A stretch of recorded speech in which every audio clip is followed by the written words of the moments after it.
And finally, y'all, let's go black on the inside of Star Magazine's August the 26th issue. On page 3, Jordan Childs and Simone Biles, they're carrying gold weights around their neck. More to come, y'all, on what the United States is actually doing about them taking the medal from Jordan Childs and how it ain't over. Y'all, it ain't over yet. And Kelly Rowland and her family are out at the Great Wolf Lodge Tees Golf Coast grand opening. That's there on page 3 as well. And Jay Ellis, the star of HBO's Insecure, he's out, y'all, promoting his brand new memoir, and it's called Did Everyone Have an Imaginary Friend? He also not only has it in hardback, he also has it on audiobook as well. And while it was not available on Hoopla, I did look it up on Libby, and there is an opportunity to place it on hold for when it is released on Libby. So that was the closest I was able to get to a free resource. If you know something I don't know, y'all, you know what to do. Comment below. And speaking of, you know what I'm saying, like television and all of the things, let's talk a little bit about the Braxtons. Y'all know they're back with episode number 2.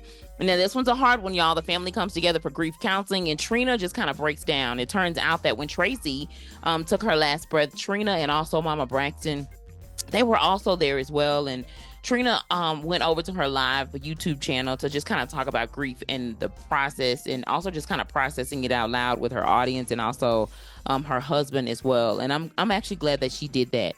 I believe that this was very helpful to her. And just as a reminder, the Braxtons airs on WeTV as well as the All Black Network. And speaking of networks, y'all, the new Bachelor has been announced, and he is a Southern brother from Texas. His name is Grant Ellis. He's a day trader and also a self-proclaimed mama's boy who enjoys bowling as well as karaoke nights. Shout out to the ladies over at the Ooh Ladies First panel who told me about the news first.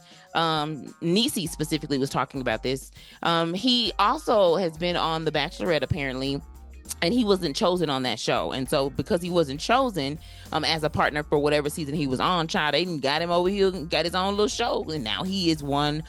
He is now the lead for The Bachelor. Now, Ellis is the second Black Bachelor in the franchise in terms of the history. The first was Matt James during the 25th season in 2021.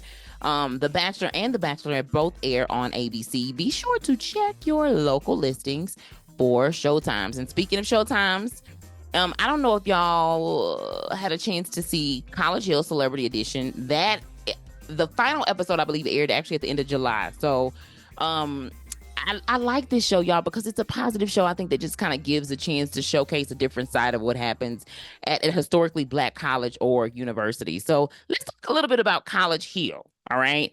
Season 3 finale. The entire season was recorded, y'all, at Xavier University in Louisiana. The cast had an entire season of courses that they were required to take, including it was called Converged Media class, where the class visited like a youth homeless shelter.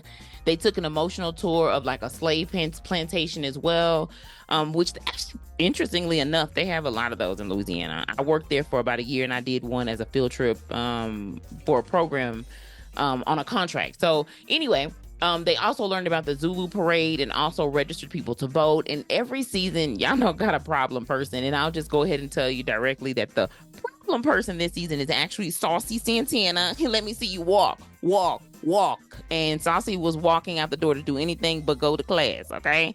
But you'll see that kind of unfold in the season if you choose to get over there and watch it. And while I will not be revealing who the valedictorian was of the season, I was very impressed with the outcome and just kind of the overall way that the season unfolded, especially in comparison to other seasons as well. So shout out to College Hill. I can't wait until the next celebrity edition of College Hill comes out. And I also want to give a shout out to the producer over there, executive producer, Tracy Edmonds. Please continue to come out with shows like this. I think this is an opportunity as well for them to earn a degree, because they do get a certificate at the end of this particular show. So yeah, okay.